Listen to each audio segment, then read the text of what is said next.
Then you have these people in the movie theater that talk the whole time during the movie. You ever go with somebody like that to a movie, but you don't realize till you get there you're with somebody like that? Brand new movie, first day it's opened, you're there together, and the entire time they're sitting there. Where's she going?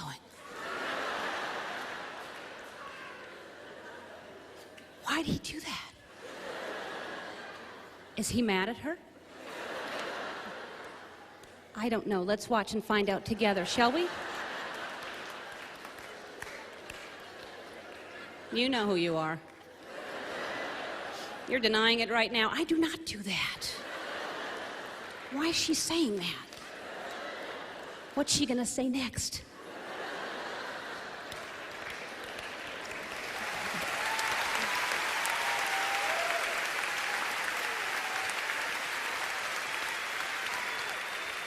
Then you have these people sitting behind you, they have that nervous foot that just vibrates the whole time and it finds its way to the back of your chair, or they cross and uncross their legs and kick the back of your chair, and you want to turn around and say, please stop it. But you don't. This is how we try to get that point across.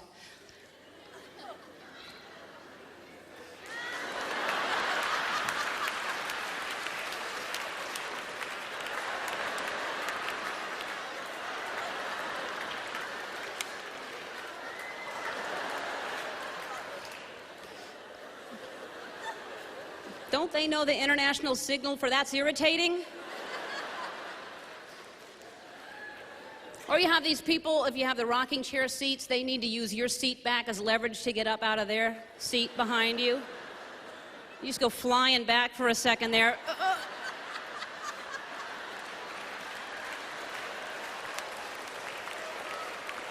Feel like you're going to get catapulted out of there for a second. Oh!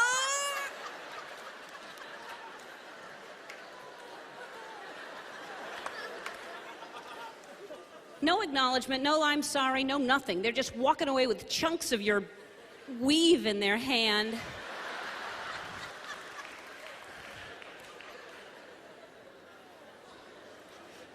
People aren't as considerate as they used to be, I find. I wouldn't mind hearing a few more please and thank yous. That wouldn't hurt anybody, would it? No.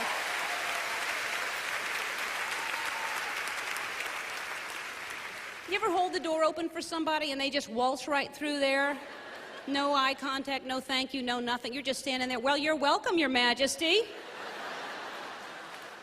Sorry I didn't sprinkle rose petals for you. But then you just meant to hold it for that one person, and suddenly it's like a clown car let out. You're just standing there, 3 and 4 a second are streaming through. Nobody will take it from you. You ever been running for an elevator and there's somebody in there and they see you running and they just stand there, just...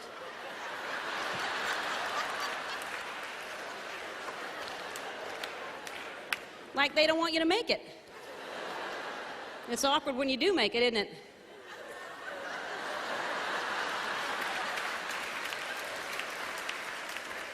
You didn't think I'd make it, did you? Well, I did.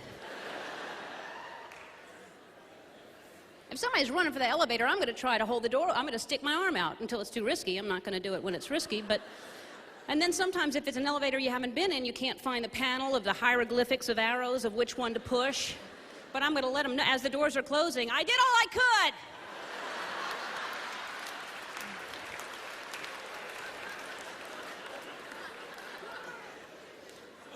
We want to be in there by ourselves. There's nothing wrong with admitting that, you know. It's a tiny little space, close proximity to a stranger. It's silent. That's awkward.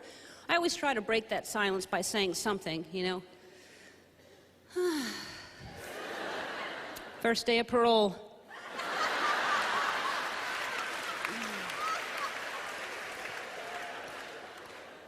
Or, hey, want to smell something weird?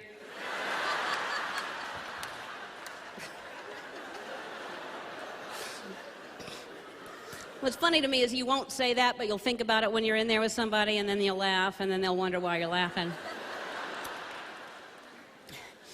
The elevator is a convenience and a mode of transportation I'm all for. Takes you up high, fast, fantastic. But there are certain modes of transportation that have come along with. That moving sidewalk in the airport, you know, I could see if you get in the airport, get on the thing, and it takes you right to the gate, then that's convenient, you know? But it's not. It's just in the middle of nowhere, one little section of the airport. Like a little ride in the middle of nowhere. What's that serving? What's that? I mean, it's fun because it's moving, so if you're moving while you're like the bionic woman. You're flying past people on the ground. The hard thing is adjusting to walking again once you get off. Trying to find your pace. What about those people who get on there and then they just stand on there? What's that about?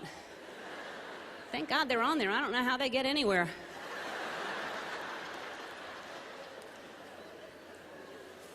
You'd think with all these things that are speeding things up for us and moving us along that we'd get places early or at least on time.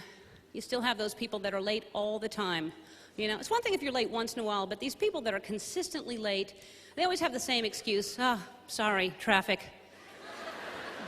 Really? How you think I got here? Helicoptered in? I allow for it. Then they get all defensive. Sorry. And when they say it like that, they don't mean it. Not when it goes up in the middle like that. Sorry. That's not sorry. That's like those people who say something, you know, like insulting, and then they end it with just kidding, like that erases it somehow. Hey, did you get a haircut? Hope you didn't pay for that thing. I'm just kidding. Well, then you don't know how to kid properly. Because we should both be laughing.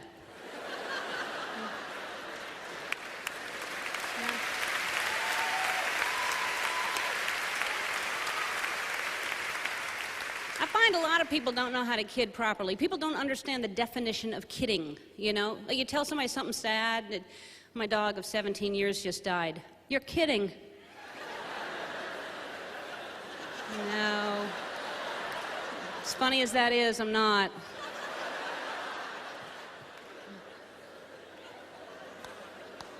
People always say things they don't mean. You know, like people who say the worst thing. Oh, the paper cut, that's the worst thing. Is it? Really? Okay. What about pickle juice in your eye? That's pretty bad too, isn't it? You ever had pickle juice in your eye? Boy, those pickle jars. Have you tried to open them lately? They're vacuum sealed.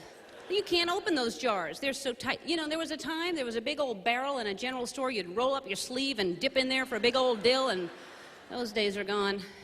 Now they're all in the jars and they're vacuum sealed. You're trying to open them and you cannot get them. Squatting helps sometimes. That's actually... And you always have that one person in the kitchen. Give it. I got it. I got it. Give it, I got it. I got it, give it. Give it, I got it. Give it. Give it, I got it. I got it. Give it, I got it. I got it. Give it. Determined to get it, and then you finally hand it over and they just pop it right off. Well, I loosened it. And then once you get the lid off, that's where the danger of the pickle juice in the eye comes along, because the juice is to the top. They're not kidding around with that juice, are they? Man, that juice is up there. And the pickles are packed in there like... I wish they packed potato chips the way they pack pickles. Right? It's all air. There's just 6 potato chips once you get the thing opened. Pickles are packed in there like sardines, which, by the way, if you've opened up, are not packed as tightly as pickles. That expression should change. So now...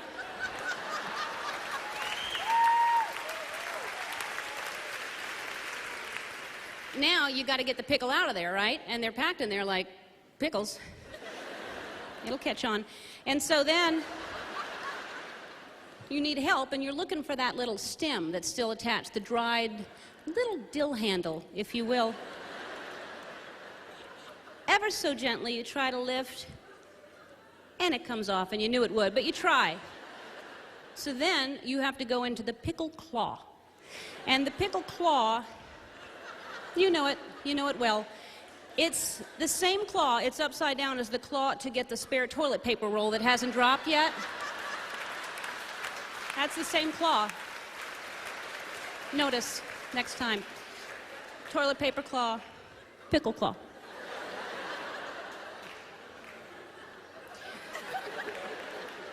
Then once you get the pickle out of there, It's pickle juice in your eye. And I'm not saying it's the worst thing, I'm just saying it's bad. The worst thing is trying to get into a brand new CD. Am I right? What has happened with the packaging of CDs? These are angry, angry people, these CD packagers. Open here, is that sarcasm? Are they mocking me? Open here. And it's sealed with plastic. I've never seen this. It's thick, thick government plastic. I think it's government. I've never seen it that thick before. Civilians can't buy it. And it's like, are they trying to keep it fresh? Why is it sealed in plastic? And then you can't get into it, so you're just slashing with scissors or a knife. That's how you have to get into anything now. Scissors, all the packaging now is like that. Have you tried to buy scissors? You need scissors to get into scissors. What if you're buying them for the first time? How are you supposed to get in there? Batteries are packaged like they never want you to get in there. Thick laminated plastic and thick cardboard and staples like from a staple gun. And what could happen to batteries? And then try to buy a light bulb, thin, thin, thin cardboard.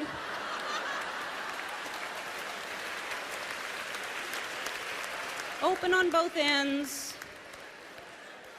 What do they think? Oh, they'll be fine.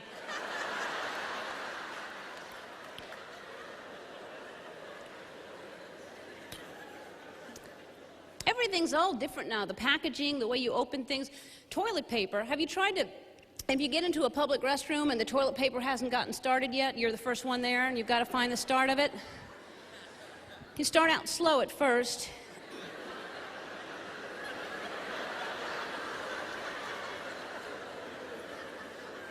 Surely I've gone around once or twice. Then you go fast. Maybe the wind will open the flap. Maybe I'm going the wrong way, and you go back. Then back to this way again. And then finally you find it, and it's glued down. They're gluing the first flap down. Why? So now you're trying to lift it, and only a quarter of an inch comes unglued. The rest stays glued, so now you're pulling, and you've got a 5-foot-long, quarter of an inch strip that you just keep pulling. And I don't want a streamer, I want toilet paper. This is no time to celebrate.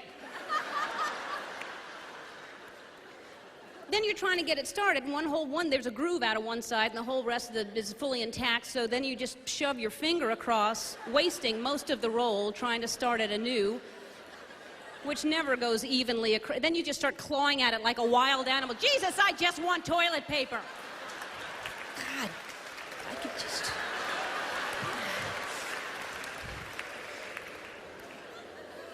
What's happened to the toilet paper, by the way, in public bathrooms? It's not even one-ply anymore, is it? It's a sheer suggestion of what toilet paper used to be. It's an innuendo, a ghost. It's like prosciutto. It's so thin. And then because it's so thin and it's on that huge cheese wheel size roll, it's like a spare tire roll of toilet paper. So the heaviness of the roll with the thinness of the paper, trying to move it alone is just please, if I could just have more than one.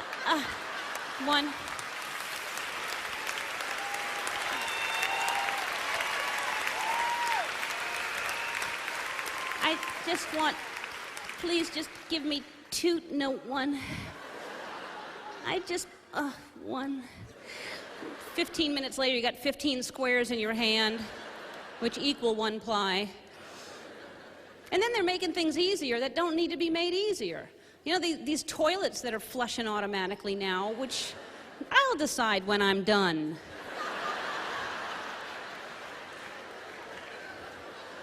Because sometimes they just go off randomly. You're still sitting there. How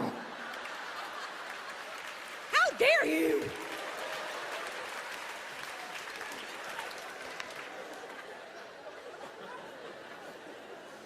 Because then they don't go off when you want them to. You're standing up, you're just staring at the toilet.